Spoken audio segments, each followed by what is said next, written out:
Tuesday night, 10 p.m., and this is the C3 podcast. I guess you've heard of my reputation. I've had my share of fooling around. But everybody needs stimulation.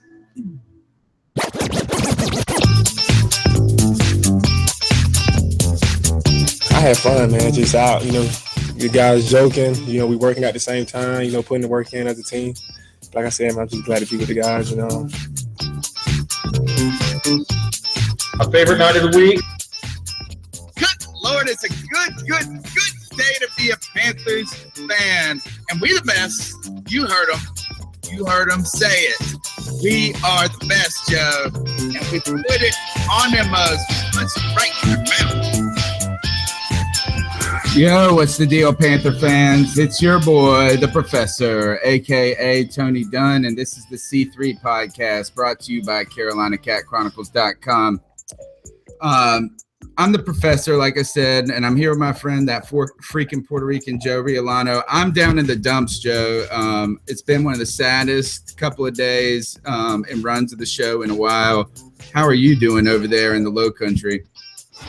I'm feeling the same way. I'm incredibly depressed. I've gotten back on Prozac and Paxil, and I do not know what to do with myself, or for that matter, with this Panthers team. That's right, folks. In case you missed it, I am Joe Riolano, a.k.a. the freaking Puerto Rican. I am an eternal optimist. Believe me, I've been through enough crap to know that, things always work out for good in the end. Right now, I'm not feeling that way regarding the Panthers. If you don't know, please join in the conversation tonight by using the hashtag C3 on Twitter. We'd like to hear what your comments or opinions may be on something. Also, feel free to comment in the YouTube section. I believe it's down under in the comment section. But, Tony, it's been a rough couple of weeks, man, and it doesn't seem there's any end in sight. Yeah, and I think that's what led us to the name of tonight's show. Tonight's show has Carolina's chicken salad turned to chicken shit. And it seems like for some reason we scheduled a show on a Tuesday night, and we're always the most busy people on Sunday, Monday, and Tuesday. So we haven't really my Monday, Tuesdays, and Wednesdays are the busiest days of my week. And so we've talked some via text, but not a ton. And I sent you a couple of options for the name of the show. And the reason I went with this one, it started with what, in the past when I'd freak out after a loss or something, Mel would always say something about Chicken Little. This isn't Chicken Little. The sky isn't falling. Right. So for some reason, I was thinking about that when I was trying to think of a show title, and I was thinking Chicken Little. And really what I was going to go with was potentially Chicken Little's chicken salad recipe, right? And what this all comes back to is my old boss, he's retired now. He used to always say, you can't make chicken salad out of chicken shit. And, for some reason, that's just all I can think of right now, is that this chicken salad is trying to be made with chicken shit right now, in every component of the team. So that's where tonight's show title comes from. Like Joe said, you can join in the conversation using hashtag C3. I got the Twitter comments up. I got the YouTube comments up. But I'd like everybody to encourage everybody to do this. Do us a favor. Help us get through this tremendous time as Carolina Panther fans. It's a turbulent time, and the only way we can do this is together. So if you're watching on YouTube, give us a like right now. Give us a share. If you're listening on the broadcast on iTunes or Stitcher later on, write a review. Send us a message at CarolinaCatChronicles@gmail.com. We'd like to hear from you. And we can get through this, and we're going to get through this tonight. Joe, let's just jump right into this. The Panthers are 1-3. At the hopes of what we thought was going to be the most optimistic feeling surrounding the Panther fans in a while. And we have been so good for such an extended period of time, Joey. I almost, in fact, I think I did for a moment lose that feeling that I've always had as a Panther fan, and that is when expectations are high, we're terrible, and when they're not there, we surprise. So like last year, they weren't there, and all of a sudden you had a fantastic year. The expectations are here, and this team is crumbling, Joey. A loss to the Vikings, a loss in week 1, we found ways to get around it, even though we looked so good at times in that game. Shaky in week 2, a tough loss to the Vikings in week 3, where we actually got to see some of the foreshadowing of this with the offensive line and various things. Mm-hmm. We did not see how bad this defense was. And then we come out, we go to Atlanta. It's supposed to be a bounce back game. And Joey, it's a blowout. This is a massacre. It was a massacre. I don't know if I can think of a game the Panthers played where it was this bad, because in other cases you didn't think that. Like, I was at a Saints game, it was 33-3 once, and that was with Jimmy Clausen and things. But you know what? You knew the team was going to suck. Right.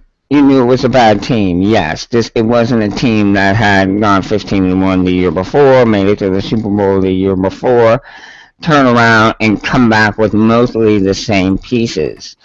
Now, the first thing I want to say is this, okay? It's only week 4. It's only 4 weeks into the season. There's 12 games left, and we can still salvage a good year, even make the playoffs. However, playing the way we're playing now, we will not do any of that. And that's why we're here to talk about this past week. We're going to talk about it, get all the chips on the table, get everything off our chest, and then start tomorrow off with a let's get back to business attitude. But for the time being, this team, I was listening to sports radio yesterday, and on the show Primetime with Chris Kroger on the WFNZ there in Charlotte, he had Muhsin Muhammad. And this is what Muhsin Muhammad said, and this is really what struck me, and it made perfect sense. He said that the Carolina Panthers have lost their alpha maleness. And that speaks volumes to me, because Muhsin Muhammad has been there in the trenches, fighting the battles, been on a winning team, a Super Bowl team that went to the Super Bowl, didn't win, but made it to the Super Bowl. And at the same time, he was part of this franchise that has never been able to put together back-to-back winning seasons. So him saying that this team has lost its alpha maleness really impacted me in a significant way. And it scared me, because in the NFL, all talent is equal. It boils down to mental toughness and confidence. And I don't think this is a confident team, and that's what he was saying with his alpha maleness. We all know an alpha male, at least one, doesn't take crap from anyone, thinks they are the best, perhaps even knows they are the best, the toughest, just will get in your face if the situation arises. Alpha male. We all know that person. We all know a person that is that way. Well, you need to be that way in the NFL, and usually teams are full of players like that. There really isn't that on this Carolina Panthers team. There are guys that are cocky, arrogant, confident, but no one that's really alpha male to me. Thomas Davis is probably the closest one, Luke Kuechly perhaps, but no one comes across to me as this like the term, an alpha male. And I think we need more people like that. So you're saying you don't even, Cam Newton's not that guy to you? No, I don't think so. He's not Steve Smith alpha male. Okay. Steve Smith is a perfect example of an alpha male. All right, and that is what we're lacking on this team. Yes, they're good teammates. They like to have fun. They celebrate when things are going well. But now that the times are tough, you don't see anybody really stepping up. You don't see anybody, doing what they have to do. Ben Wickery admitted today that he was probably somewhat out of shape and he was tired, and that's part of the reason why he wasn't able to cover Julio like he wanted to or should have been. And, part of that is because he's coming off an injury, rehabbing an injury, and he wasn't able to put in the conditioning work that, he knows he should have. But he didn't stay after practice and do it. That's something that Hussein Muhammad, that was an example he gave. Hey, we were a team full of veterans, of guys that knew what needed to be done, how to get ready. If they knew they weren't in shape, they would do the conditioning drills, do whatever they had to do for practice, and then they would stay after practice and run as a group. Guys would say, hey, you need to stay because you need to run. And we don't have anybody doing that. These guys went to the Super Bowl last year, went 15-1, started this year thinking, okay, we made it last year. We're going to be able to run this season on credit based on what we did last year. And that's not the case. There's no passion. There's no fire. There's so many things missing from this year's team that there were last year's team. And basically, it's the same personnel except Josh Norman. Now, I'm going to be the first to say that I did not think Josh Norman was someone who was irreplaceable. But I was listening to what a lot of people have been saying on the radio and thinking about what they're saying. And what I feel is, hey, we let our best cover guy go. That's not saying he's the best cover guy. I'm not saying he is the best cover guy in the league. He was the best cover guy on our team. How about this, Jerry, is that, all right, so I agree with you 100% with this, but also he may be the best cover guy in the league too. You could argue that, yes. I mean, it's probably not true, right? Right. Is that, but he, like, if you said that to someone and then you threw out some stats over the past year and a half, 2 years, they would have to continue to go to the system. They would have to go to all these different things. But legitimately, he's done a lot of those things. But you're right. It's that who cares if he's the whole cover guy in the whole damn league, right? Who cares who cares if he's the 7th best, the 8th best? Who cares if he's 4th or 8th? He was number 1 on the Panthers. Right, and that's it. He was number 1 on the Panthers. So we let him go. Okay, Dave Gettleman, you let him go. You took a stand. You made a statement. We know you're a godfather and a hard ass. We know that, okay? So, Dave Gettleman, you have $19 million in cash. You have let your best cornerback go. You don't really have an answer for a tackle position. You were just good enough last year on defense to where Cam could do a lot of things and was not getting pressured. Teams were getting used, I guess, to Remmers, not having seen a lot of film on him. They were getting used to Michael Orr coming back. He was having a good year because he was reinvigorated. He had a fire in him coming to a new team and wanting to impress. So Cam was doing well. Again, back to the defensive side, you had this $19 million Dave Gettleman did nothing with to bring in another good, experienced corner. So you draft 3 defensive backs, which is fine and dandy, but they can't come in and immediately be the best corner on this team. You count on Ben Wickery being the best corner on this team, who wasn't the best corner on the team when Josh Norman was here, and who's coming in off of a severe injury. A severe injury, and on top of that, had never done what you needed him to do. What you're gonna start asking him. Yes, it's not like he was coming off a healthy season, right? And had showed a lot of promise, and you thought this, right? You never knew what he could do at this position, right? This is where we're gonna. I mean, I want to talk about Dave Gettleman at some point because you've got to talk about have you put guys while we're ready to thrash and trash, which I will do plenty of that tonight, like guys like Mike Remmers, Darrell Williams, various other people that Dave Gettleman's drafted that are not going to play on this team. But what in the heck is at some point, if you asked your kids to watch themselves at your house and they're only 5 years old and they burn down the house and kill their little brother, right? Mm-hmm. Should you be all that surprised? Oh, come on. Did you put them in a place where they could succeed with what they had. And that's what the thing is doing, is that we're asking guys to play better than they are, maybe. And at some point, is that their fault? You see what I'm saying, Joey? Yeah, is that like we're gonna trash Mike Rimmer? Sure, he cashes his paycheck. But Yes. the Panthers are the one that are asking him to go out there and play that.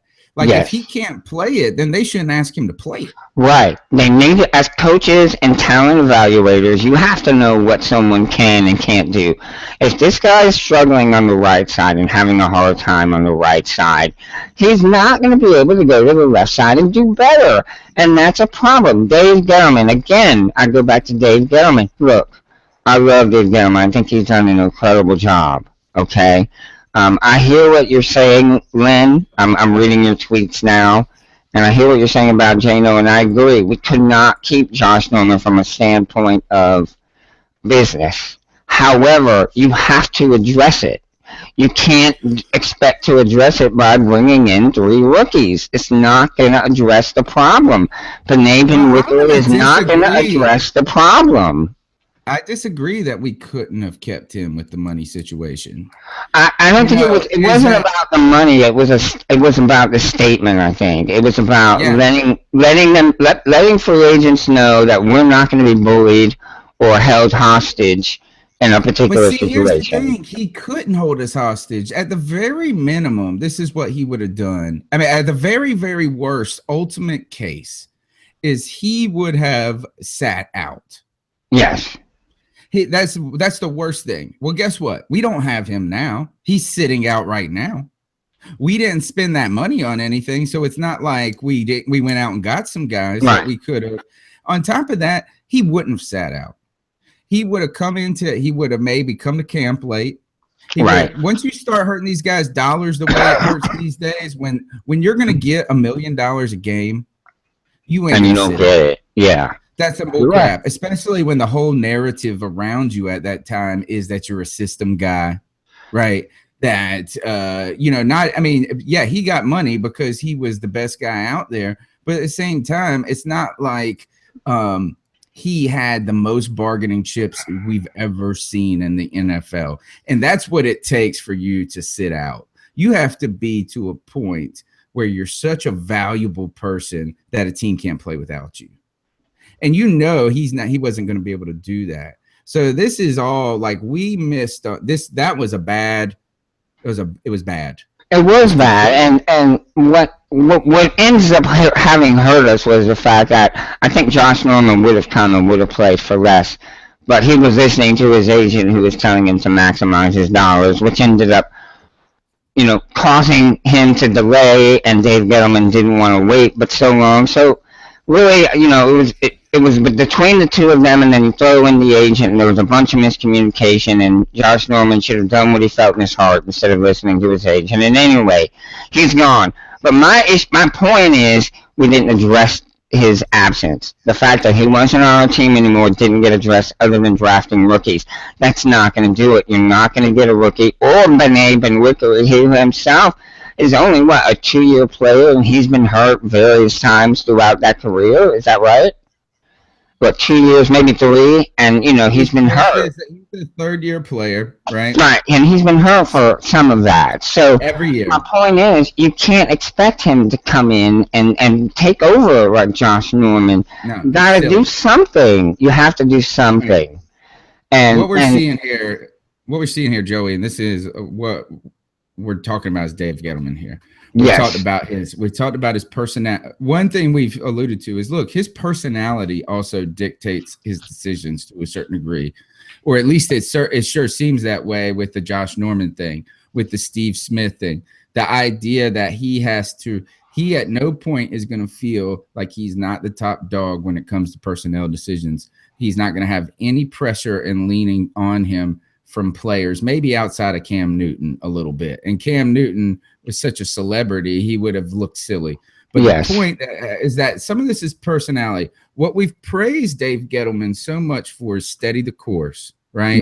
That this long vision, the long game.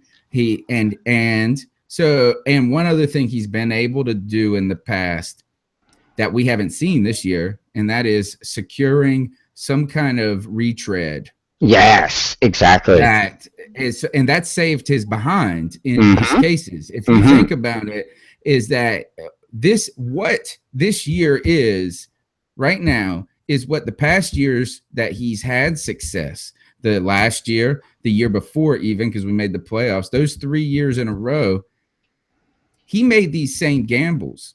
But I feel like he found those retreads that made those gambles less risky. Right now, he didn't do that this year, and so you still have the same exact gambles. He's gambling on Michael Orr at left tackle. Yeah. And I'm okay with that gamble because of what he did last year. But then Yes. you have another gamble too on the right side. So Yes. it's not like you had a steady on one side and this. The other thing is about that, about gambling with these guys, is that it's already a gamble when they're healthy. It is. Now, the idea is Michael Orr is down, and I wrote a story this past week, Joey, about worried about when Michael Orr is playing. What about when he's not? Be terrified Yes. he isn't. Yes. And- I read that. That was a great article, too. And I thought this is that fine. Let's say this. You gamble on this. You gamble on these guys, but then you made this giant gamble in the secondary. Right. Right? You made no effort at strong safety to do anything. Nope. The defensive end position was a gamble that it was not as risky, but still what we're finding out had some risk because Charles Johnson is beyond his time. Right. And Coney Ely is well, we don't know anything about Coney Ely. I don't even know what's going on with Coney Ely. Right. I don't even know if he's playing good or bad. He's like missing. Right. So, I haven't seen him. He's Yeah, MIA. I would even know. So there's a pattern here too. And what the very things we've praised Dave Gettleman for in the past, he has made these firm, entrenched kind of attitudes about things. And maybe have the chickens just come home to roost? Right. I think you're right. I agree with you 100% with his gambling. He's gambled, and in the past, he's been able to win. But this year, his gambling, he took it to another level. You know, it wasn't one position group. It was a couple of positions he was gambling at, and none of them are paying off. He's losing all of them this year. His parlay card is not doing well for him right now. And that's where the problem is. And my issue is, hey, we had $19 million to use, and that does put us in good shape long term. And it is about the long term. You want to have some success now and long-term success. You don't want to have 2 or 3 years of being really competitive and good, and then 2 or 3 years of being crap until your salary cap gets sorted out again. You do want to think long picture. But at the same time, you have to be able to recognize when you have a window of opportunity. And with last year's team, we had a window of opportunity. It started. We made it to the Super Bowl, okay? We know we were a few pieces away, maybe 1, maybe 2. We lose Josh Norman. There's another piece you have to add now to get back to the level where you were. Mike Remmers has a really poor end of the season / Super Bowl where you saw a lot of holes in his game and him getting used and abused as an offensive tackle. So you know there's a problem, and address it. You hope to cover it up because Kelvin Benjamin's coming back, or you hope it's not going to present itself as a problem like it has been, but it didn't go away. It's still there. So, Dave Gettleman had some opportunities to go after some players in free agency to help us. They weren't going to be super expensive, but because, for one thing, the Josh Norman soap opera took so long to get through, we blew our chances with some players there. Offensive tackles that we could have looked at went other places because Gettleman was sitting on his hands. We made some mistakes. Gettleman, we praise you for when you're doing things right and you happily take that, but when you make a mistake, we gotta fix it. And we're quickly running out of a window for us to fix it this season. I'm sorry, Tony. Go ahead. And no, this is exactly right. And what I think about with this is that there is a certain group of Panther fans that is upset that what they believe the conversation has shifted so quickly to Dave Gettleman, where he was a hero just a moment ago, and now people are trying to steamroll him and run over him, right? So, people are calling those people out as being overcritical, as panicking. But what I think that position presumes is that Dave Gettleman has been without flaw. And that's clearly not the case. You've mentioned a lot of these. And I just want to read this list off to you that I jotted down while you're talking. Byron Bell, Antoine Cason, Thomas Deku, every running back he's ever drafted, and possibly this draft as the worst draft in Panthers history, because we didn't get a player that's going to make the team potentially. Right. James Bradbury.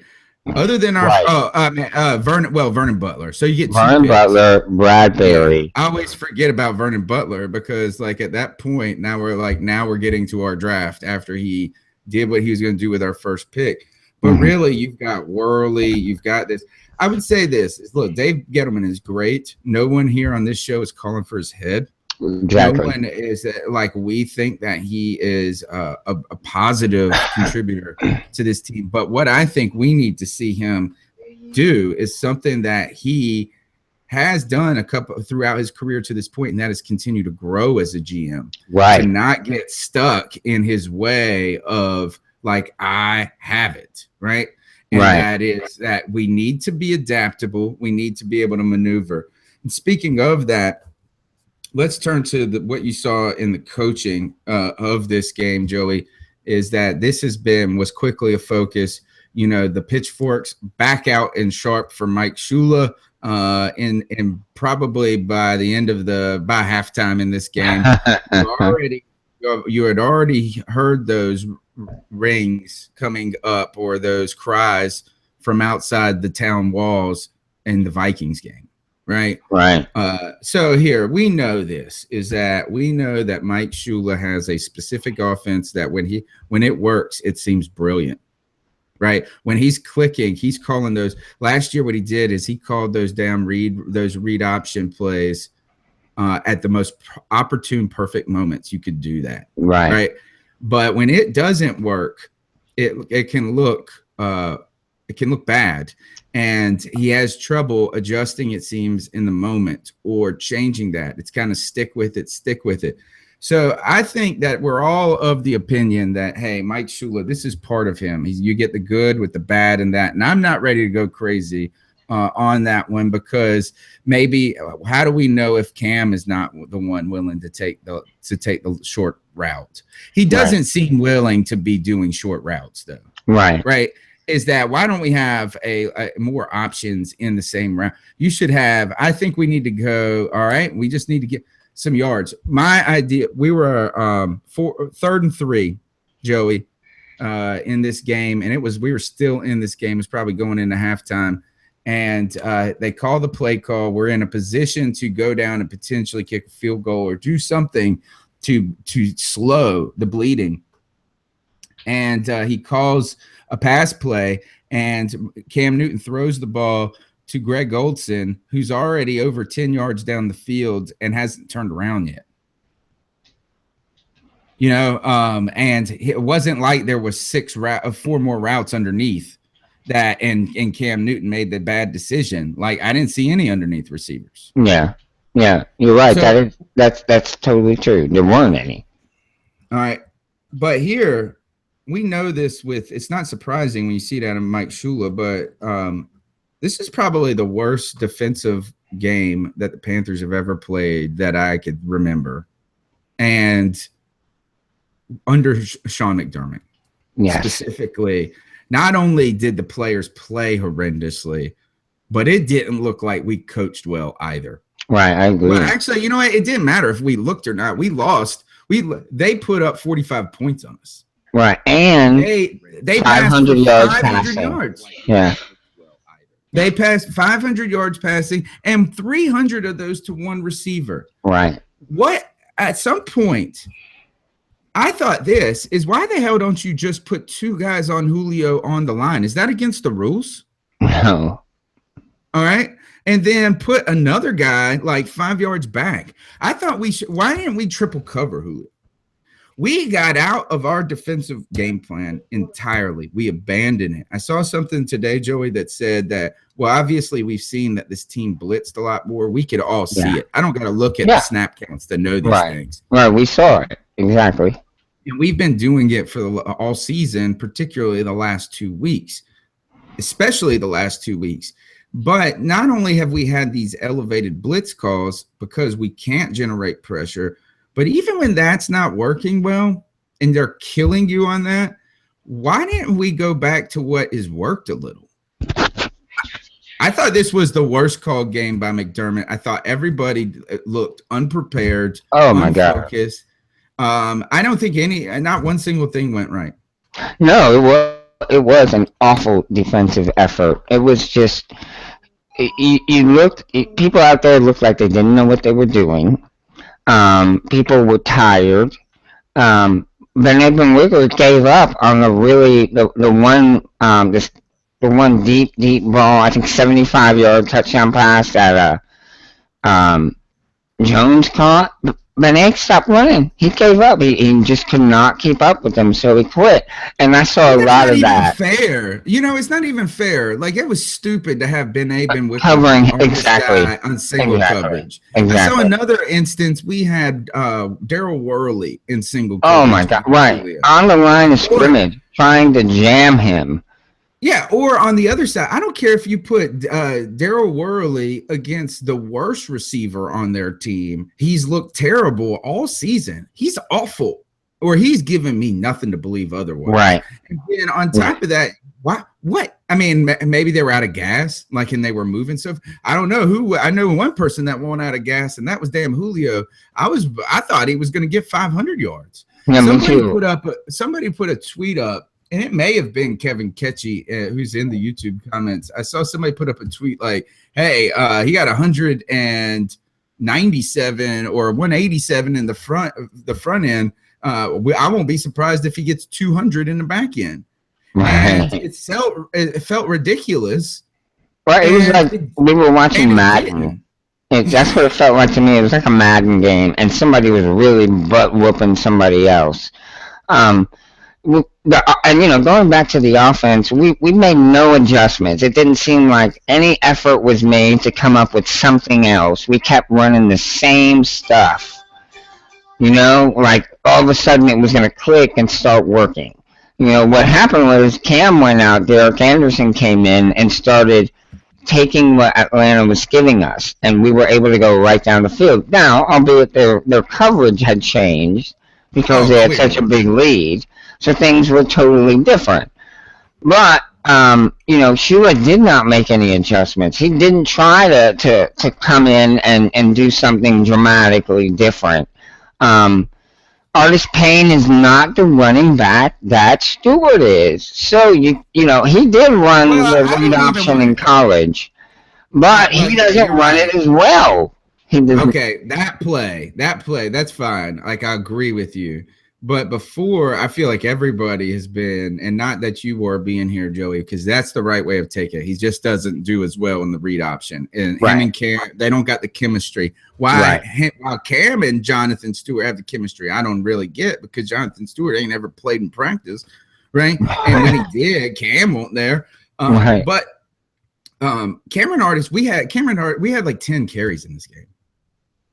It was something. It was here. I got it right here. I'll pull it up. But the carry, and now what I think, and I've seen this twice. We saw this in the Minnesota game, and this is on Mike Shula too. And we saw this in this game. We had rushing. We had a total of 15 attempts, and that's including 5 from Cam.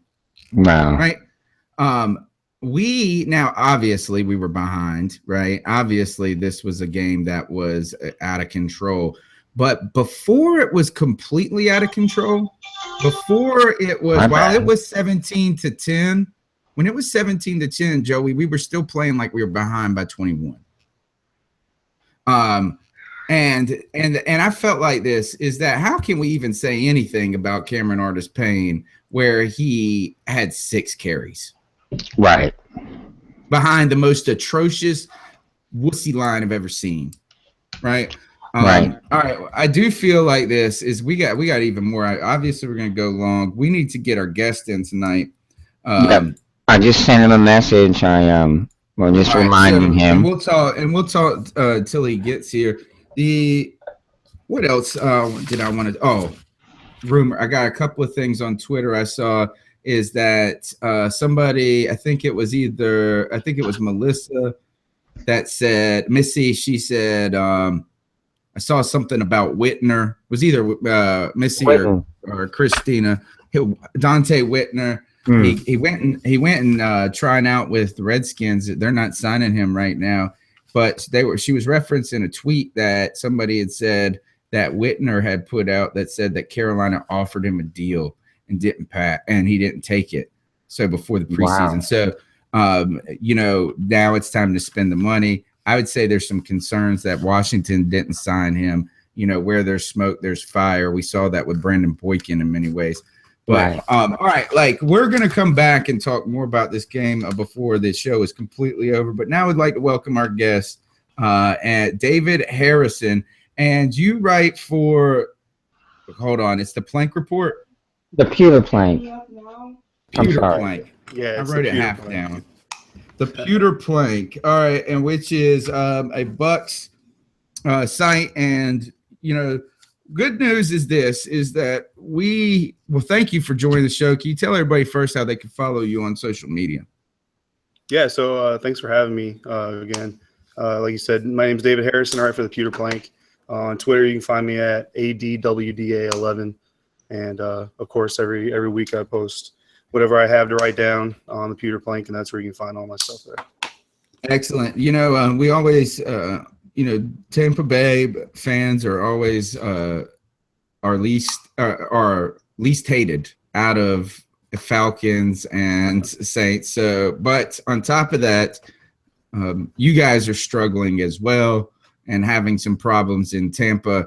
So I think we can come together and find out that life sucks for all of us at this moment and talk about tell us what the heck is going on in Tampa. We've gone crazy for the first 45 minutes of this show, and we have barely even scratched the surface of the things we want to talk about. So tell me, if we were going to do that for the Tampa Bay Buccaneers, where do you start?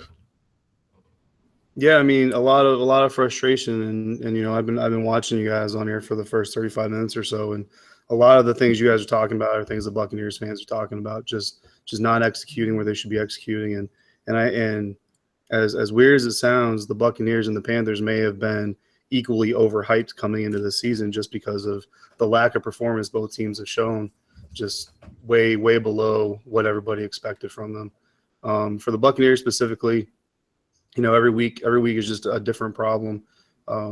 This week the defense actually did fairly well against the Broncos offense. Granted, there's no Peyton, but I mean, with guys like Demaryius Thomas and Emmanuel Sanders, you really came in nervous from a Buccaneers standpoint that secondary wasn't going to be able to hold anything back, and they actually did fairly well considering the circumstances. But then, the offense just couldn't do anything. That offensive line, which was so impressive last season, has just been horrible this season. And it's just every week it's different. 1 week it's the run game, 1 week it's Jameis, the next week it's the defense, and they can never just get everything clicking at one time, it looks like. What is going on with Jameis Winston? Because there was so much excitement surrounding him to the point where it was getting from the outside. I have a couple of Bucs friends that I talk with on whether it be on social media, on various forums like this, and just a couple that live in town. And it was borderline nauseating hearing about how good Jameis Winston was going to be this year because of how fast he progressed and how hard he was working and all of these things. And I wasn't ready to come in there and say I don't believe it or anything like that, but it was a lot. There was a lot. It was like a warm blanket of hype that I had to wear around when I talked to these people about Jameis Winston. And you see 5 picks in a game, I believe. And at one point, that's the Jameis Winston of early in his rookie season. What's going on with him? I think that what makes Jameis Winston so exciting is also what's going to make him frustrating. And I think every Buccaneers fan that is pulling for Jameis Winston, I think really needs to buckle up and get ready, because I think this is going to be a career-long thing with him, similar to the way it was with Brett Favre. I mean, Brett Favre, when Brett Favre was great, Brett Favre was just the most amazing quarterback on the face of the planet. But then, 2 plays later, 2 drives later, Brett Favre throws a horrible interception all the way across the other end of the field, across his body, and everybody's going, what are you doing? And it's just that gunslinger mentality of every play something can happen, and every play I want to make something happen. And I think a lot of people kind of got ahead of themselves and seem to forget this is still a young kid. He's definitely becoming the leader of that team. But honestly, I don't put a lot of this on Jameis. Even some of those interceptions that he's had haven't totally been his fault. He is definitely off target a lot this season, but he's making a lot of plays considering what he has. And I was looking. I did a little bit of digging while I was watching you guys earlier, and it's interesting to me because the top 5 teams in the NFL right now, as far as getting their quarterbacks hit, are the Panthers, Colts, Buccaneers, Browns, Dolphins, and there's one more. And all of those teams, none of those teams has more than 1 win. And all Can you those say that teams, list again? Yeah, I got it right here. Let me pull it back up. Where'd it go? That's it's not coincidence. Let's just go that way. It's definitely not. And that's the Browns. That's kind of what I was. Yeah, it's the Browns, the Dolphins, the Colts, the Buccaneers, and the Panthers. Those are the top 5 teams in quarterback. Which one's the worst? The Browns? The Buccaneers. The Buccaneers have allowed Jameis Winston to get hit 39 times. The Colts and Dolphins 32 apiece. The Browns 31 and the Panthers 30. And they're the only 5 teams in the NFL who allowed their quarterback to get hit 30 or more times. And then you look at turnovers, and they're also in the top 10. Those same teams are also in the top 10 in interceptions being thrown. And there's a correlation there. And it's those quarterbacks aren't having time to throw. And when you have young quarterbacks trying to make plays and no time to make those plays, they're going to make those mistakes. And that's where your teams are going to lose. You're not going to get any momentum. Even those hits that don't turn into interceptions, turn into failed third down conversions. They turn into incompletions. And you look at Jameis, a lot of fans missed opportunities. Yep. And you look at a lot of fans are kind of harping on Jameis because a lot of his throws are high. But when he can't get his feet placed and he can't get his placement right, he can't drive behind the ball. And a lot of his passes are coming out weak. They're coming out slow. There's no arc on them, or there's too much arc on them. And it's just if a quarterback can't get set, there's not going to be any consistent performance. Something that came out after, I guess it was the Minnesota Vikings game where we lost, a lot of people jumped on this kind of train that, I think it's Cosell. There's a guy that does the QB quarterback stuff, and he looks at all the film and stuff like that. It's not Cosell. I forget who it is. But anyway, he said there's a recipe out there for beating the Panthers, and that is to hit Cam Newton. And not just like get pressure on him, but to hit him and get in his head to make him feel pressure even when it's not there, essentially. Right. Now, they acted like this was some crazy revelation that this is the recipe for beating the Panthers. But what it sounds like to me is that just is what happens to everybody who is under duress all the time, is that they start feeling under duress no matter what.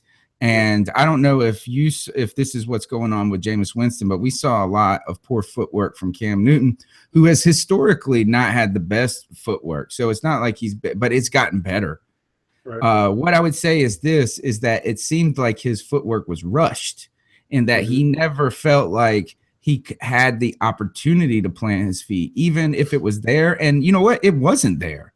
Right. So is that the same sense you get from Jameis Winston? Like if he felt more confident back there, that his numbers would be better? Yeah, I do believe that. And it's actually interesting because looking at the same stats, none of these teams are really at the bottom of the league when it comes to passing yards. So the yards they are getting are actually up there. But like we kind of hit on a few minutes ago, the loss of momentum on these drives and the loss of opportunity to continue these drives is what's really killing them. But I took a little video this weekend watching the Bucs game, and in the third quarter, I saw a play. I had to rewind it like 3 or 4 times just to make sure I saw what I saw. And Jameis Winston took a 3-step drop, had a pocket in it, and for one of the plays in the game, he actually had a clean pocket. But what happened is the defensive end, I don't know who it was, but the Panthers defensive end got a little bit of a push, not even enough to really do anything. But as soon as Jameis Winston saw his tackle getting pushed back towards him even a little bit, he immediately went into a ducking motion. And that defensive end never got even close to Jameis Winston. But that little 1.5 second hesitation on Winston's part from not trusting his offensive line was exactly what broke down that play. And it's invisible pressure, and it's that nervousness of not trusting the guys in front of you. Well, if there is a defensive line that you get your mess back together again, it appears it's the Carolina Panthers, because who in the hell? So. Yeah, who in the hell would have seen that coming, Joe? What do you think is? Well, actually, what do you want to ask David about how his offensive line seems to fare against the Panthers? Well, David, welcome to the show, David. I'm glad you were able to join us. For those of you that don't know or watch the show regularly, David has this season become the Bucs rep on our Wednesday night show that covers the NFC South, Southbound and Down, right here on the C3 network, actually. But David come in with some really great insight. David, I'm scared because Julio Jones is a big, fast receiver, and Mike Evans is a big, fast receiver. And after what Julio Jones was able to do to our secondary, I'm sure Mike Evans is licking his chops. Are you concerned, or I should say, do you have any concern about anyone in the Panthers secondary being able to cover him? So I don't. From what I've seen of the Panthers so far this year, and I've been able to watch every game, I'm not so much concerned about their secondary. I'm concerned about the ability for Jameis Winston to get time to get downfield. Mike Evans, he's got decent downfield speed, but he's got to get going. And what he's lacking is that short route quickness. And that's what, when you've got a quarterback under duress, that's what you need, is that short route quickness. Adam Humphries, I think Adam Humphries is possibly going to have a better game this week than he had last week, but a lot of that's going to depend on the health of Thomas Davis and whether or not Luke Kuechly kind of targets him and sits on him. But the thing that the Buccaneers offense is missing is that quickness, is that short-term quickness that you guys have in guys like Philly Brown and Ted Ginn. That's really where they need to get better. And I mean, they picked up a wide receiver today, a guy who played for Baltimore last year, had some decent stats for the snaps that he got. But he's another guy like Mike Evans and Vincent Jackson, where he's tall and big, but there's a big lack of quickness on this offense. So that's my concern more than anything. It's not so much the secondary, but it's whether or not Winston's gonna have a chance to exploit some of those matchups. I see. So yeah, I would agree. I think there is a mismatch and a matchup advantage with Mike Evans. It's just is Winston going to be able to get the ball to him, just like you're saying. And let me tell you, judging by the pass rush that we've seen over the last couple of weeks, Winston's going to have all the time that he needs. So that does concern me, because our pass rush has been non-existent, virtually speaking. How do you feel about the job that Dirk Cutter's doing so far this season?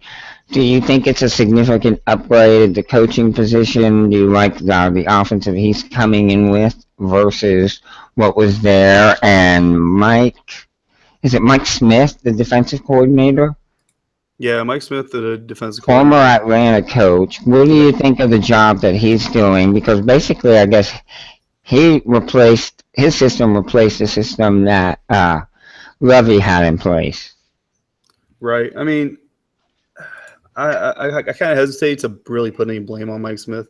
You know, he's 4 real games into his time in Tampa, so you know, systems need time to take hold, and players need time to really get in there.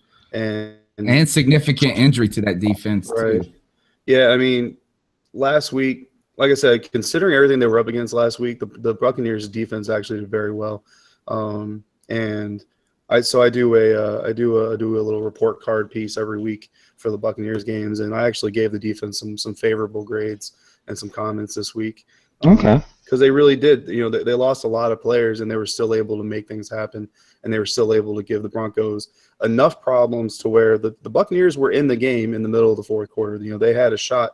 They can never get anything going on offense. I want to know about Paxton Lynch. What happened when tell us what's going on there, because I didn't watch this game, and to be honest, our game was so bad. Like, I just spent the rest of Sunday with my family and kind of just went out. I'm totally honest. What happened? Why is Paxton Lynch even playing? So Trevor Siemian got taken out of the game. I think he's gonna be okay long term, but he got taken out at least for the game. I think a lot of that was just precautionary in the fact that, you know, the Buccaneers weren't scoring. No, I think it was shoulder. When he went down, I thought he broke his collarbone, to be honest with you. But he came back out on the field, and the report was that he could play, but they're not going to make him play essentially unless they have to. And the Buccaneers never gave them a reason to put him back in. And then Paxton Lynch comes in and drives the ball down the field and puts it in the end zone anyway. So, but by that time, I mean, I don't have the exact numbers, but I remember he went first 14 for 24, Paxton Lynch, with 170 yards. Right. It wasn't so much efficiency. It was the effectiveness of the completions that he did have. Right. But, you know, when the Buccaneers and Buccaneers and Broncos went to halftime, the Buccaneers actually had a good lead in time of possession, which, you know, I guess you could call that a moral victory if you want. But by the end of the game, the Broncos had beaten them in time of possession, which shows you how much the defense was on the field in the second half. And I think by the time Paxton Lynch got his feet under him, that defense was just so gassed, especially that defensive line, losing so many guys they did. There was no rotation on there. Channing Ward, an undrafted rookie free agent defensive end who isn't even a pass rush specialist, so to speak, was playing defensive tackle. You know, I mean, that's how depleted their defensive line was. Didn't Gerald McCoy go out with an injury? Gerald McCoy got hurt. You know, we'll see. Their official report comes out tomorrow, so we'll see, you know, who made it through the game and who didn't. You know, Charles Sims didn't practice today. You know, Doug Martin is still out. And then on the defensive side, everybody's just banged up. Clinton McDonald didn't play the last 6 minutes of the game, and he was really their best defensive player, you know, considering everything. So they're very banged up, and it's going to be interesting to see tomorrow and coming into the rest of the week who practices and who doesn't. But I think, like I said, Paxton Lynch, I mean, by the time he got on the field and got going, that defense was just done. They were just so gassed that I don't think they could have stopped anybody, to be honest with you. You know, what's crazy about this is that I just looked at the score. I didn't really delve into y'all's game too much, but I have been peeking around as we're talking a little bit more. And the Broncos went 3 for 13 on third down. Yeah. That's 23%.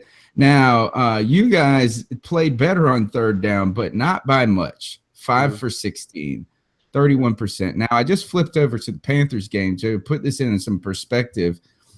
Now, obviously, the Falcons' percentage is going to be off the charts. And when you hear this number, you're going to be – it's insane. 8 for 13, 62% on third down. The Panthers went 7 for 16 and 44% on third down. So, you know, it wasn't like if you just look at third down efficiency, which is a lot of times a great tell of how things are going in a game. Yes. And consistency and where defenses, what position they're in at that moment, some things like that. Both the Broncos and the Bucs didn't play very well. No, not at all. And that's a testament to the Buccaneers defense. They really, after getting their butt whooped for 2 weeks, they really showed up in week 4.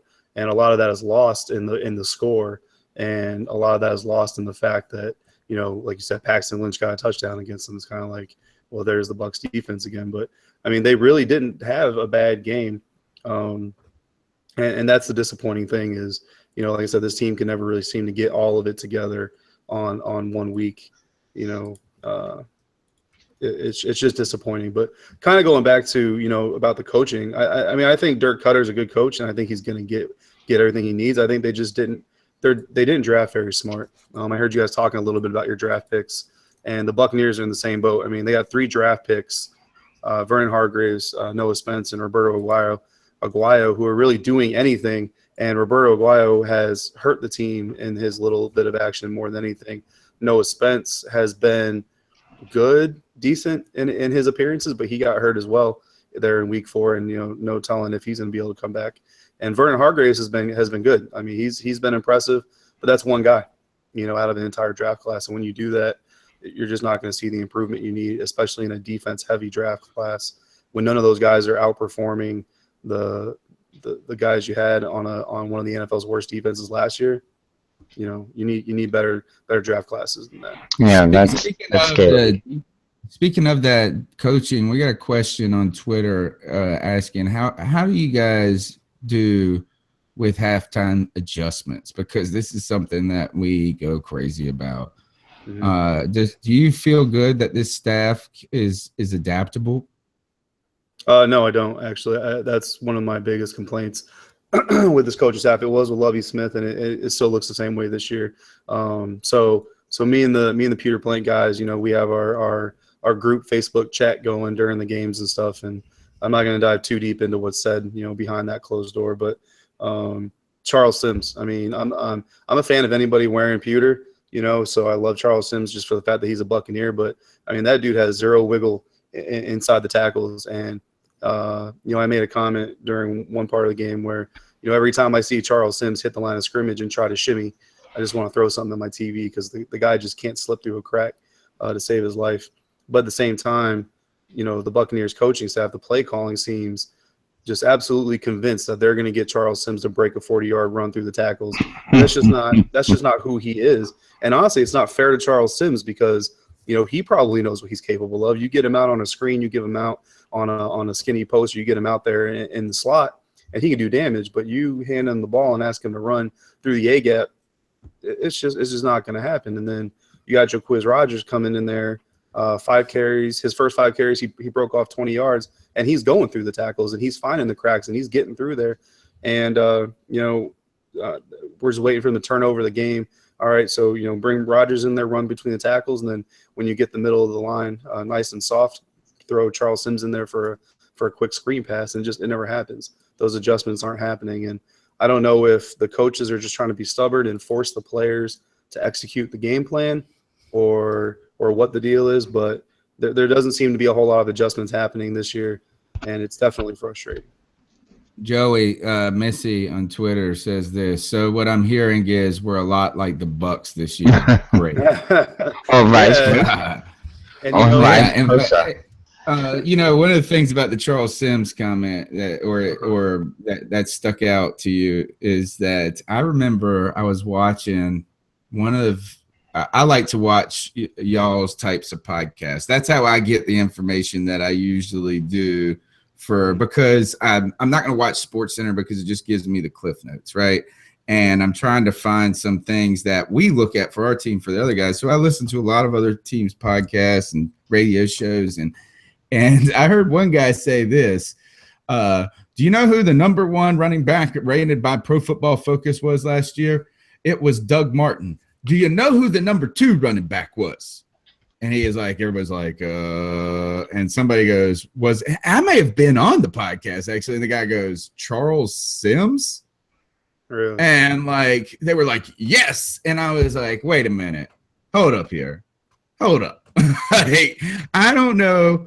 Like, I mean, that may be absolutely correct if we went to Pro Football Focus, but I can go ahead and damn tell you he ain't the second best running back in the league. Right? I mean, come on. And so it sounds situationally great or situationally good. All right. I got to ask, this is a personal question. How was Miko? How was Miko during this game? During the game, Miko she was Grimes. fine. Yeah. Okay. How's she been since?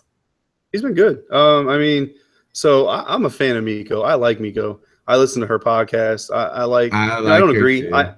I obviously don't agree with everything she says, but I don't think I've met a person in my life yet that I agree with everything they say. I like the way she handles her business, and she is who she is. I definitely wouldn't come at people the way that she does, but that's not who I am, you know. So before the game, there was a Buccaneers fan trying to get under her skin, and she kind of threw out a warning there to the Bucs Nation, to the Bucs fans, saying, you know, get your boy in line, or I'm about to tear you guys up. But it really didn't escalate past that. But she's kind of made a vow to not cover the Bucs this year. And actually, when she did her NFC South preview podcast, she brought on a local radio talent to do the Bucs coverage so that she keep true to her word. And she's just, she's trying to leave it alone. I like Miko. I like her. I want to have her on my podcast. Like that is one of my hidden goals in life is to have Miko on. Yeah, that's on my bucket list. I shot her a Facebook message like, "Hey, anytime you want anybody to talk about the Bucs, I'm available. Like, if I'm at work, I'll call in sick. I don't care. I'll do whatever I got to do, to be on a Miko podcast." But I'm small fries, so she hasn't hit me up yet. Sure. Well, how is Brent been? So Brent's been okay. Brent's catching a lot of flack along with the rest of the secondary, but Brent really isn't the problem. The safety play is the problem. The secondary hasn't been good. Oh God! I've never heard that before on this show. Right. So the secondary play hasn't been good overall. Overall the secondary play has been weak, but the safety play is really the problem. And I actually just sent a tweet out about an hour ago to Greg Allman. He's my favorite Buccaneers source. From the media, and Antonio Cromartie got released today by the Colts.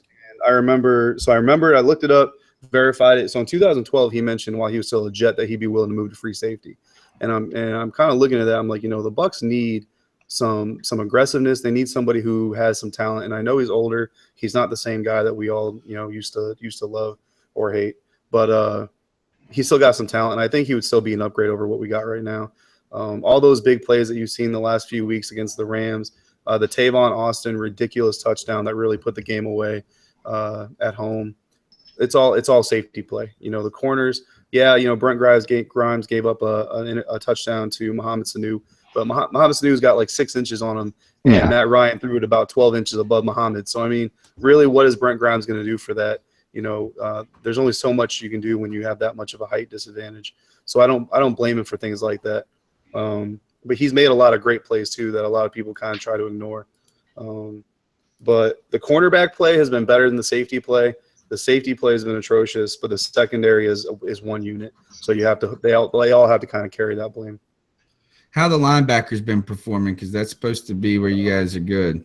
Yeah, linebackers are great. I mean, Levante, he had the first game of his career with no tackles. But even that game where he had, no tackles, he's forcing runs inside. He's forcing people off their routes. He's delaying tight ends leaking out. He's covering running backs.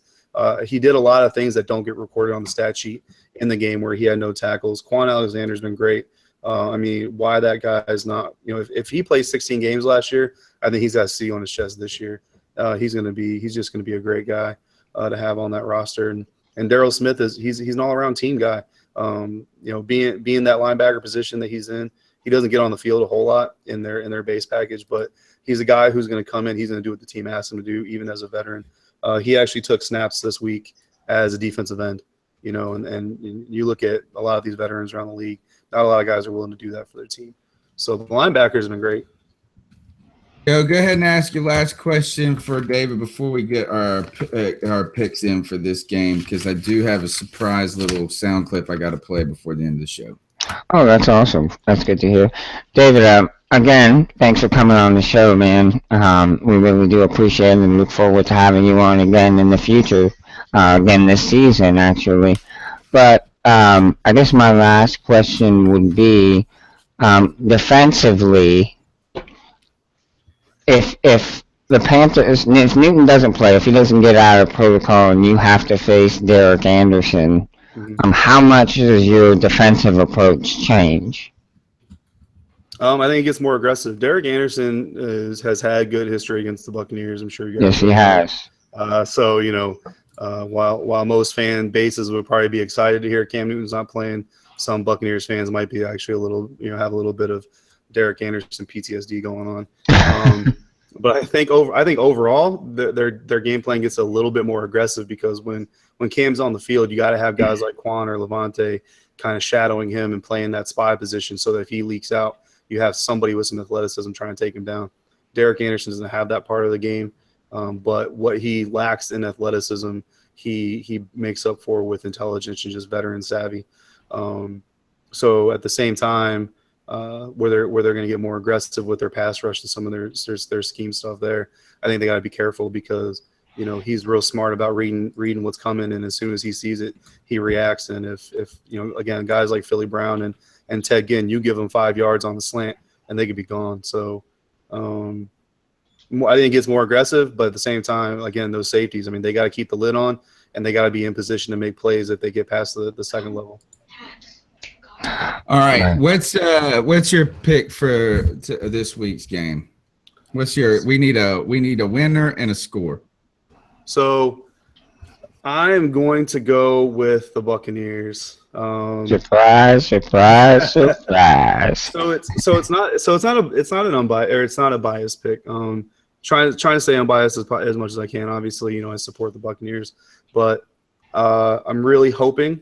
So a lot of this hinges on hope, but I'm really hoping that the defense maybe, I don't want to say turn a corner because that kind of like speaks to something greater, but I think maybe the defense learned some of the lessons they need to learn. The fact that Demaryius Thomas and Emmanuel Sanders never got on top of the Buccaneers defense really says a lot about what their secondary did, and I'm hoping they can continue to do that against Carolina. What I've seen this year is that if you force Carolina to drive the ball down the field, that's when Cam makes his mistakes and the pressure can get to him.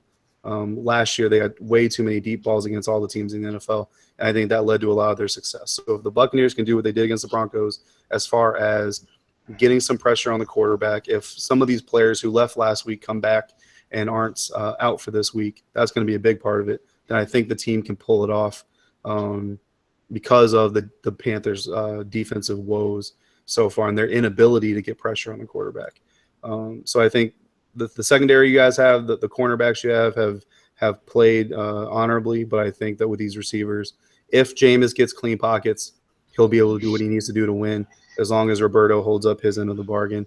And I'm going to go something like 24-21. It's not going to be, a big shootout or anything like that, but I think at the end of the day, if what we saw against Denver from the defense comes into the game against Carolina, then they have a shot to pull it out. I'd like to be furious with you on this pick, and I'm not going to make that pick because I'm actually going to say I'm going to flip that number around. I'm just going to flip the winner, and I'm going to call the Panthers to pull that out. I'm going to say this: Monday night, it's in Carolina, right? Yeah. Okay, so that's the determinant for me. Carolina, the Panthers Stadium has been known for not being the most intimidating place to play. Talk about a fan base that has really been kicked punched in the gut, had the wind knocked out of them a little bit. I hope that we can generate that excitement on Monday night that the team needs to get through this and go start thinking about bye weeks and that mess, right? So I'm going to pick the opposite score, but I'm not super pissed you made that pick because I do think this is that here, it's really going to come down to this. Whose defensive line generates pressure, right? Your defensive line is hurt, and our offensive line stinks. So, and then on top of that, your offensive line stinks. And right now, our defensive line has been ineffective. I'm going to give the edge to the Panthers based on names, based on health, and based on K1 short. But other than that, it's going to have to be a one-man. He's going to have to get like 4 sacks this game. Yeah. Thomas Davis is nicked up. I don't think that kills us tremendously. So a close game. I think I hope both is signed that both teams are getting back. Joe, make your pick before David goes, and then we'll get David to hit everybody up with social media again. All right, I'm going to go Panthers. I think they get back on track this week. There's a big recommitment, rededication to doing things the right way and to showing that moniker that we always throw around, keep pounding, because that's something they haven't been doing. Panthers win this week. I think it's going to be 28-17. Yeah, I like that. That's a good score. I like that. All right, David, tell everybody where they can find your work. Thanks again for coming on the show. And everybody here likes to talk and have fun and jest. We don't. All of our fans are pretty cool. They won't kill you too bad, but they like to have a little fun with you. So also hit them up with your Twitter handle. Yeah, definitely. So I appreciate you guys having me on again. So thepewterplank.com, part of the Fanside Network, is where all my Buccaneers stuff goes. And then on Twitter at ADWDA11. I don't take anything personal, so you can throw whatever you want at me. I'll throw some back. We can have a good time talking football. I appreciate it, guys. Awesome. Have a good night and good luck on Monday. All right, thanks a lot. All right, Joe, we got our ice up picks to do before the night is up. But I did, I put out. I encourage everybody to share the show, to give us a follow, like all the things we generally say. But one of the things that I hope to do a little bit just to have fun, we want to keep this fresh. We want to keep it fun. And I did a bit, Joey, yesterday. And it was the C3 late night moan show. Right? And I thought it came out, it was all right. Right. I thought it was good. What did you have a particular top 10? We did, for those people that are listening to the podcast now that have not been able to catch this video or are listening later and you haven't catch this video, it was kind of a 4-minute bit. And what I did was a monologue from a late night TV show. I did this one time a long time ago when we went and played Baltimore in the Steve Smith Blood and Guts Bowl, because I thought that Steve Smith would be ejected, and it was top 10 things how Steve Smith gets ejected or something like that. This one was top 10 things that Sean McDermott does when not thinking about Josh Norman. And this was based on a comment he made that he doesn't think about Josh Norman. Do you remember any of them, Joey? And did you have a favorite? I like them all. I think he did a really good job with all of them. I can't think of any particular one that jumps out at me. I just know they all made me laugh. And I think you hit the nail on the head with the entire skit. I think you drilled it. I think my favorite was, or one of the ones that I've gotten some positive feedback was had Mike Tolbert deliver Charles Johnson's paycheck in change. And coins, right? That was one of the funny ones, yeah.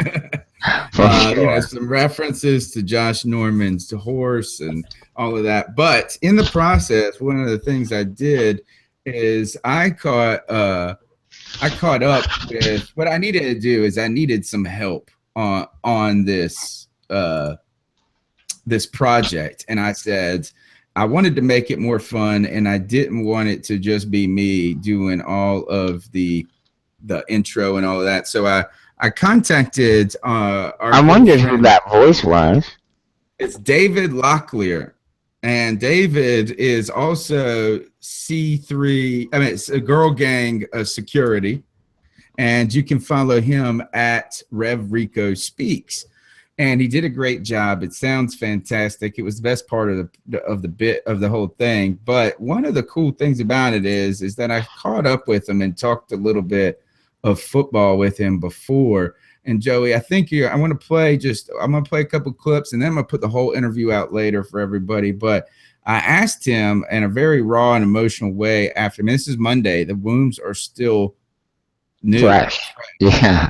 And this is what he had to say when I asked him how he felt about the game. Well, I'm not as down as most people are. Okay. I'm really not, and I'll tell you why. And you can't. Oh, yeah. Atlanta. Look at what DA came into the game. Atlanta is who we thought they are. And Tony, if you go back a couple of years, this thing follows a pattern. You know, we knew we were going to split with Atlanta. I had us split with Atlanta this year. I had us sweeping the Bucs and sweeping the Saints. So all ain't lost. We win the next 2 weeks with 3-3. If Cam sits out next week, that's fine. Let him get rested. In the meantime, Shula them can figure this thing out. And if they don't figure this thing out, then the number one head that needs to roll in the offseason is going to be Shula. I mean, so I'm not down. I didn't want to lose in that fashion. You don't want to give up 500 yards to Matt Ryan. You don't want to give up 300 yards to Julio. But here's the thing: it ain't like Julio ain't never done this to somebody before. So, I mean, the frustrating part is watching them not adjust. That kills me. Watching them not adjust. I mean, you know. Being a Spartanburg guy, you know Jerry Richardson, you know his business acumen, you kind of come up used to it. You know the frugality that has made him. That's how he's made his living. But for the love of God, go find a strong safety and move Kurt Coleman back to free. Please. The guy's not. Yeah, I mean he's not a strong safety. No, he's Let's not. just call it what it is. He's not a strong safety. So he's got to go back to free. If I'm not mistaken, I think Whitner's still on the market. Give up $3 million this year. You get it back at the end. You get it back in what? 4 months? It don't matter. It's not like you get to just pocket it and keep it like you get a bonus. You know what I'm saying? You got to kind of spend the salary cap money. Yeah. So I mean, just go ahead. What about this? Go ahead, get him. Let me ask you this, because you said adjustments and that you're not. All right. So that's the first thing, Joey, that brings pretty true, right? Dead on. Oh, yeah. Oh, yeah. I thought this, and I'm not going to play. I wanted to play a lot tonight, but this show flew by. And it's already 11:20. I know, but you mentioned one thing, and you had no idea I spoke with David. You had not heard any of this. And you talked about the alpha male a lot, right? Yeah. This is what this was a point that David had to made without me prompting him. Like, as in, when I say not prompting him, I didn't ask him about this attitude. It was like he was like, "Hey, I need to say something before we go," and here you go. But I mean, like I said, I'm not looking at the schedule. We would very well be 3-3. Going into the bye. We can work on the offensive issues. We're going to have an Arizona team that may very well be reeling by the time, because we didn't see them struggling either, but now they are. So we got to, we come out with so we could be 4-3 right there. And here's the thing. If we sweep the back end of the South, there's 7 wins. We go out there and handle business with that up and down Oakland team, and we handle business with Seattle. Now you're talking 9 wins. We can very well beat Los Angeles in Los Angeles. There's your 10th win. You can still make this a 12-4, 11-5 season. But right now is when it's going to be gut check time for them. Yeah. Like one of the things that really ticks me off, like I understand Trey Turner getting the personal foul calls because he was mad. But the thing that ticks me off about the shots to Cam's head, why hasn't any one of our offensive linemen been ejected? You mean just for retribution? Yeah, like at what point do you see them do this to your quarterback, right? Who has gone to war for you, and y'all are standing around? And and this will make Panther Nation mad, but it's the truth. You're standing around looking gutless and spineless because you ain't pushed nobody, you ain't grabbed nobody. After they started taking shots to your quarterback's head, let's be honest, from that fourth quarter to now, you've laid down. That's a harsh criticism, but it's reality. You have laid down. You have gotten pushed around. You have gotten your quarterback killed. Because you didn't step up right then. They'd have never done that to that to the 2012 team, the 12-14. You'd have never. Mike Mitchell would have hit. So Mike Mitchell would have knocked somebody out. Quinn Michael would have knocked somebody out. Thomas Davis would have been fine. But now they're acting like they're too timid to do anything. Yeah. I mean, they're reeling. They're clearly reeling. Last thing I thought that was an interesting kind of correlation there. is that really what we need? Gut check, nasty time. And it's time to win a game, even if it's by, you know what? I hope we win against the Bucs by 1 point. Right.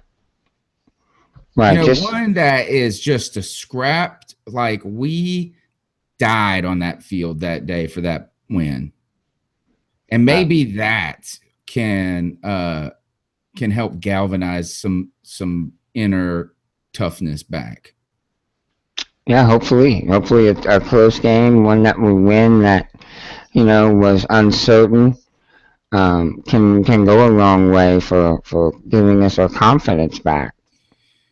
Yeah, not a pretty boy win, a man win. Right. And by the way, that's not a sexist comment. I don't want that to be, but like a gritty win. That's what I want. Like hard earned.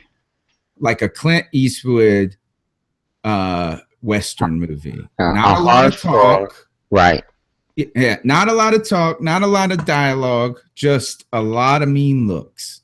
And so that's where I feel. All right, Joey, let's get in our ice up picks. By the way, that's David Locklear, hashtag Girl Gang Security. You can find him at Rev Rico Speaks on Twitter. Fantastic Panther fan. Love the passion he brought. And I'm going to put out the full interview later on in the week, or maybe on the back end of this podcast when I upload it. So you'll look for the audio. Look for an audio version of the podcast. Maybe something we can start lining up. I thought, Joey, maybe this would be a good idea if we could have a short weekly interview with a fan. Oh, that's a great idea. And do a separate one, separate, not a podcast, but it would just be audio, no YouTube, and just like call up a random Panther fan and say, where you at today and how you feel about the game. But or about the Panthers. So, Joey, it's time for the ice up picks of the week. I mean, there's a lot to choose from, and you know what? There's a ton to choose from, and we don't even got to leave the Carolina Panthers. So, who do you got?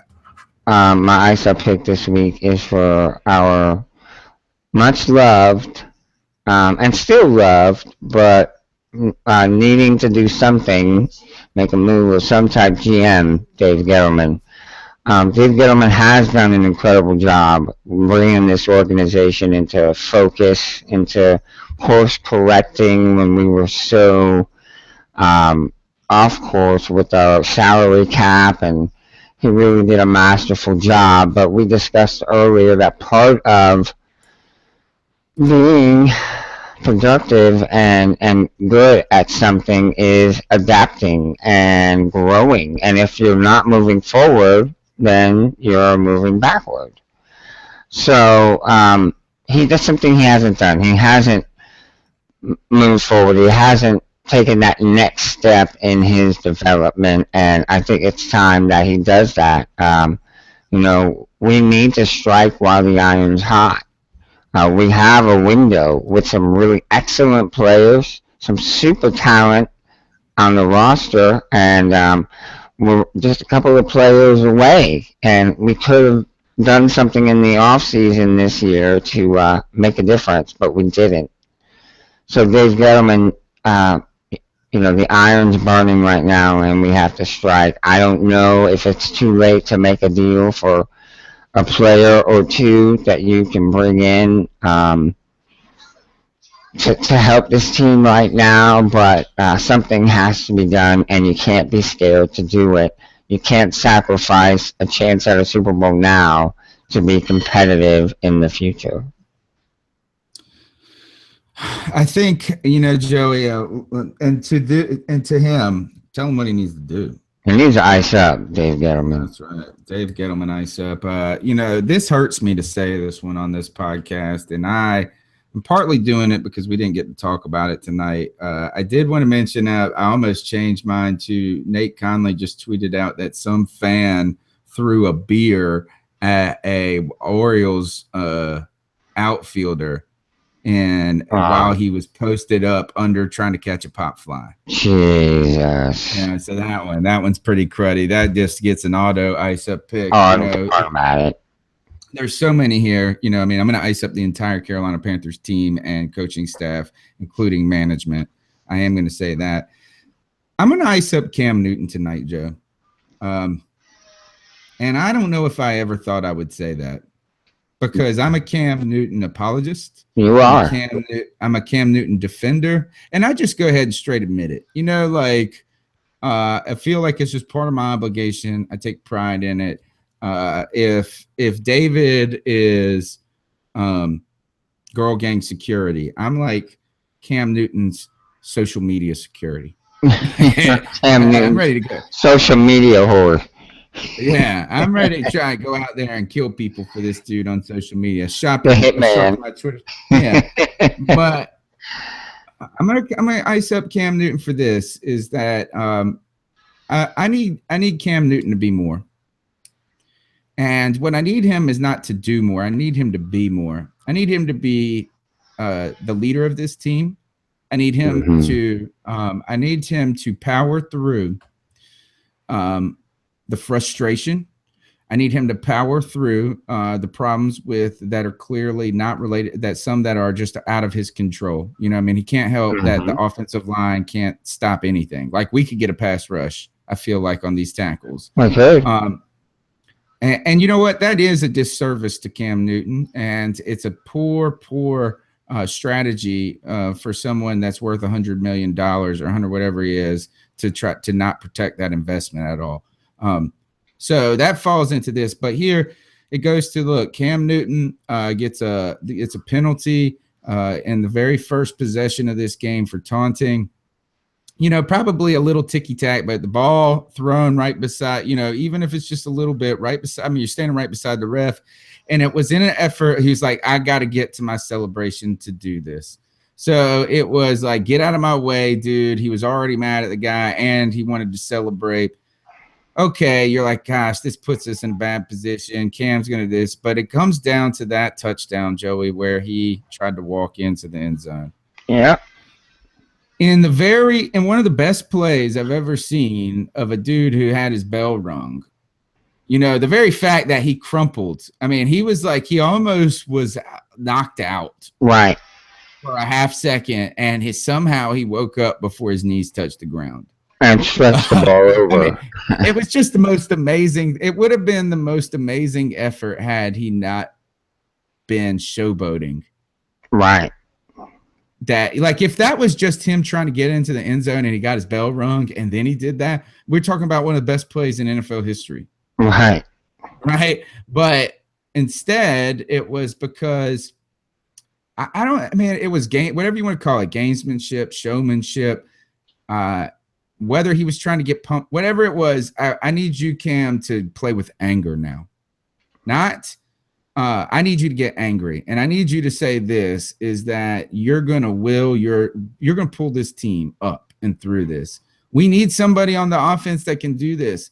And it's got to be Cam Newton at this point. It's not Kelvin Benjamin missing in action again. Right? Nothing. Yeah. I mean, how Julio, I don't know what is going on here. But I need Cam Newton to do it, and I need Cam Newton to clear his head this week and come back reinvigorated, and the guy I know he can be.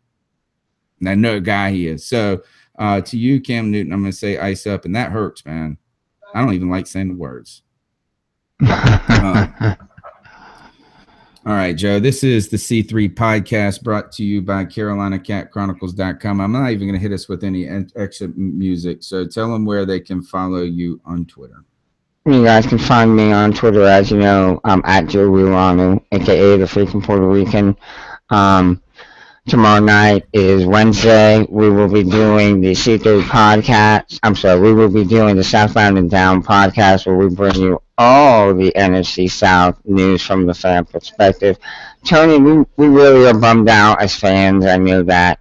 But tomorrow, let's start anew. Let's start fresh with hope that this team will get together.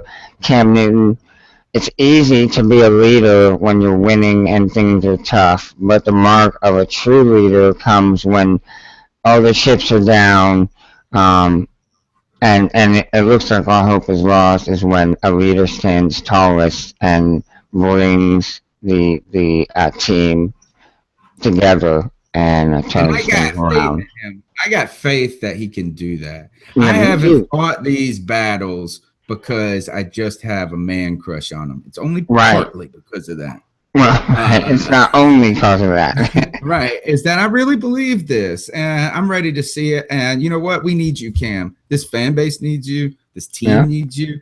And not that you haven't been there. That is not a referendum that you haven't been there. Right. But you're the only one that can save this. It's the only one on that team right now that has the ability to right the ship in a moment. Right, and that's that's an example of why we let Steve Smith go, so Cam Newton could come in and become that leader that we need. And now is his opportunity. Like I said, chips are down. Somebody's got to stand up. It needs to be Cam Newton. Yeah. All right. So this is C3 Podcast, CarolinaCatChronicles.com, every Tuesday night, 10 p.m. Even if we go long, we go strong. And this is the podcast and the website that tries to hit the Panthers news and opinions from the fan perspective.